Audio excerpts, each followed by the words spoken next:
Dígame si con esta sección de Santi usted no aprende un poquito más acerca de nuestra Puebla. Yo sí, la verdad es que yo sí, y aprecio mucho la colaboración del buen Santi todos los viernes a esta hora. Y ahora saludo también a la distancia, porque es momento de seguir aprendiendo los viernes con nosotros. Un espacio que gusta mucho es el Disparatario de Miguel Campos. Miguel, qué gusto saludarte, muy buen día. ¿Qué tal, Juan Carlos? ¿Cómo estás? Pues sí, a la distancia, pero con mucho calor aquí en el estudio también. Muy contento, listo para nuestro disparatario de hoy. Dices con mucho calor allá en el estudio, yo me estoy congelando, tengo las manos heladas. A ver, empecemos. Vamos con el primer caso de este día. Devastar, lo estoy diciendo con la V, la biodental, devastar o devastar. Esta la digo con la B. La B de vaca, la B de burro, devastar o devastar. ¿Qué quiere decir una? ¿Qué quiere decir otra? Sí, Juan Carlos, las dos valen, las dos existen, no tienen ningún problema. La dificultad estriba en que a veces se emplea una en lugar de otra. Ahora que pasó la temporada de lluvias, por ejemplo, por ahí escuchamos decir que la lluvia había devastado los cultivos. Y no, en primer lugar no se dice desbastar, sino devastar cuando se arrasa con algo. La palabra devastar con V, y no es desbastar, sino devastar, significa quitar lo vasto. Vasto con V es algo grande. Un cultivo pues tiene muchas semillas y obviamente cuando viene un granizo lo arrasa, destruye las hectáreas y lo reduce. Por eso se dice devastar. Y desbastar significa quitarlo lo vasto, lo tosco. ¿Recuerdas que en la baraja hay una carta que se llama bastos, que es un tronco con extremos mal pulidos, cortados simplemente, y cuando el carpintero pule ese tronco, lo desbasta, le quita lo vasto, y eso es con B. Entonces el carpintero desbasta la madera, pero la lluvia puede devastar los cultivos. Así se usa correctamente, Juan Carlos.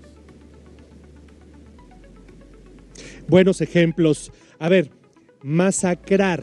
La palabra masacrar en un país como este, sobre el que pues este tema, las masacres son frecuentes. Masacrar, ¿es lo mismo que golpear fuertemente?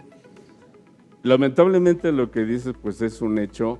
En términos generales, masacre viene de masa. Cuando se asesina a muchas personas en grupo, en masa, esa es una masacre.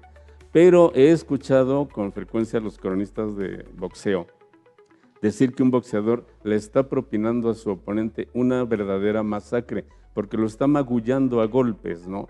Entonces, cuidado porque eso no es masacrar, simplemente es dar golpes y que lo está magullando. Ojalá que lo digan correctamente porque si no, se puede mal interpretar.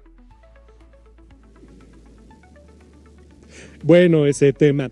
Y se fue la luz y me quedé en penumbra o en penumbras. ¿Cómo se dice correctamente?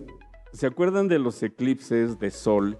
Cuando hay una franja de luz y una de absoluta oscuridad prácticamente. Hay un espacio entre la luz y la oscuridad que se llama penumbra técnicamente. Bueno, derivado de esto, la palabra penumbra significa casi sombra. Pen, este prefijo griego, significa casi. De ahí vienen, por ejemplo, penúltimo, casi el último, península, que es casi una isla, una ínsula, pero no llega. Entonces, penumbra es casi oscuro.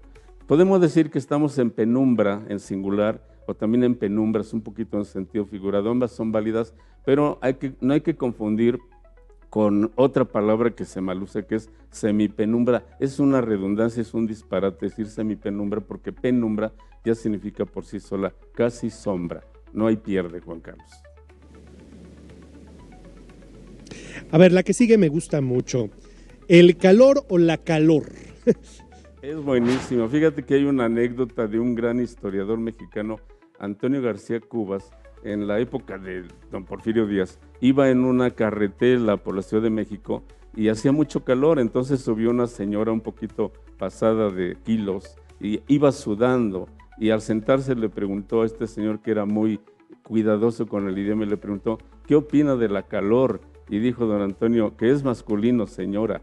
Efectivamente, Juan Carlos, es el calor. En algunas regiones, como un modismo regional, dialectal, dicen la calor y también es válido, pero lo común en el idioma, digamos, académico es el calor. ¿Recuerdan esa versión de la mar oceana, como decía Cristóbal Colón? Ahí es un sentido poético para hablar de la grandiosidad del océano, del mar, como si fuera una madre, una matriz, ¿no? Entonces es la mar oceana, pero solamente en sentido poético. El calor es masculino, lo correcto es eso, y en algunas regiones la calor también vale. Esta yo creo que va a ser muy interesante porque es una expresión que utilizamos de manera muy común. Ya en sí la palabra ojalá, y nos los vas a platicar ahora, tiene una carga de significado histórica muy, muy importante. Pero de repente también decimos ojalá que Dios quiera. A ver, sería una redundancia. Primero platícanos qué quiere decir en realidad el ojalá. Desde luego es una redundancia. Recuerden que los árabes estuvieron en España muchos siglos y dejaron muchas palabras. Una de ellas fue esta, voy a permitirme decirlo en árabe, washallah, que sería Dios quiera. Eso literalmente, Alá es Dios en este idioma. Entonces, washallah significa quiera Dios. Cuando nosotros decimos ojalá que Dios quiera o ojalá Dios quiera, pues es una redundancia, Juan Carlos. Basta decir Dios quiera o ojalá que Dios quiera.